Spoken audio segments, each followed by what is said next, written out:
Hey guys, we've got a new year ahead of us, and our next guest is going to show us how to make changes that'll actually last. Here with some tips on how to keep your New Year's resolutions, Dr. Gail Saltz. Thank you. Hi, Dr. Gail. So Happy nice to New be Year. back. Happy New Year to you guys. Thank you. So, you know, people say words at New Year.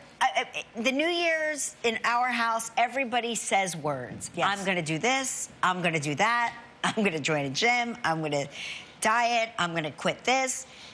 Nobody ever sticks to it. Yeah. How do we make our New Year's resolutions stick? Well, I love the way you introed that because words have to have meaning. And to have meaning, you have to really spend a little time contemplating what is your choice for change? Why is your choice for change? So it has to be something. You have to choose something. It's hard to stop a habit, and it's hard to make a new habit. And that's really what we're talking about, right? Creating habits. Creating habits. So you have to create some meaning for that. Like, it's important to me because, and that needs to stick with you to carry you through when it gets tough. So first, what do you want to do? You want to think about why you want to make a change, what's really important about it. Then pick something bite-sized. Because, as you said, nobody does it. Why? Because they choose something really amorphous and overwhelming, like, I just want to be healthier, or I just want to exercise more. Are you talking about me, Dr. Gail? Because I feel triggered. It's possible.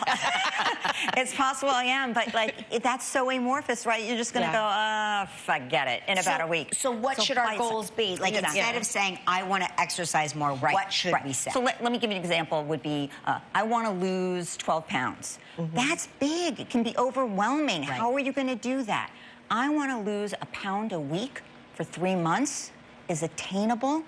And once you've succeeded week 1 losing a pound and week 2 losing a pound, it stokes your success, your excitement, you move on. I want to exercise more, same thing.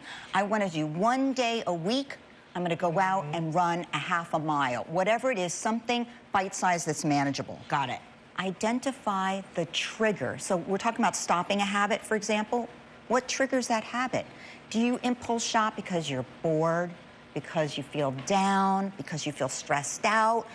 So but what does that have to do with it? It has a lot. It has a lot, because once you know what your trigger is, then when you feel it, ooh, I'm bored, that's where you stop yourself and go, I know this trigger.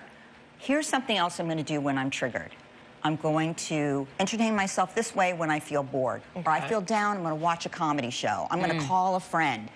Have a replacement for that trigger instead of doing the thing that you don't want to do. And how can you hold yourself accountable?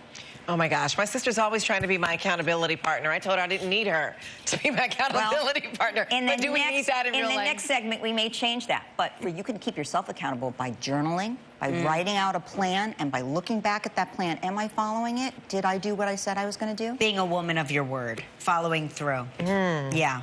Okay, we're going to take a break and have some more tips with Dr. Gail Saltz when we come back. Stick around. Dr. Gail Saltz is here, and she's been showing us how to stick to our New Year's resolutions. I've been having my own separate session here. We've been having a full therapy session during the commercial break. Exactly. I'll put out my little 5-cent peanuts. Exactly, it's great. What's the next big step for us? So, to your sister, do tell your sister. Do tell a friend. Tell people around you, because it's easier to lie to yourself than it is to those around you. Even the person just being around you who knows will help you to stay accountable. Or, for that matter, in certain instances, join a support group. Because a support group who has a similar sorts of goals, I want to stop smoking, I want to stop drinking, they will support you too. And they will see you fall down and help you get up and encourage you when you succeed. Is there a needlepoint support group aware of? You know, I'm not, but you could start one. You know what? I was hoping one of them would teach me how to needlepoint your That's goal? my thing. I want to learn how to do something busy with my hands. Well, busy with your hands is a good goal, but write it down. Yeah. Pick a bite-sized every week, and you will be successful. Okay. And remember, positive reinforcement works.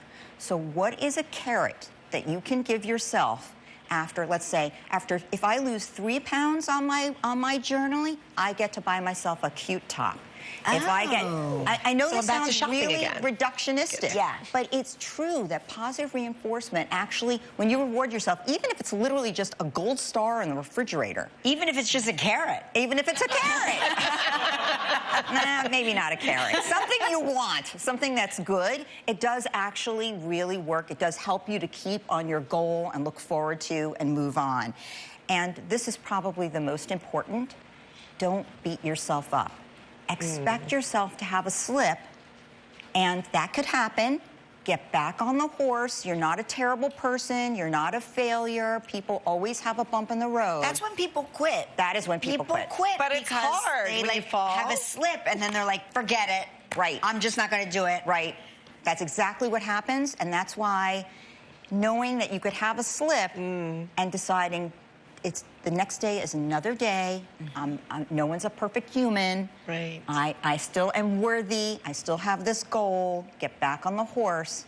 And honestly, a lot more people could really carry through on their resolution. You know, there is no perfect human, like you said, but you are as close as they come, Dr.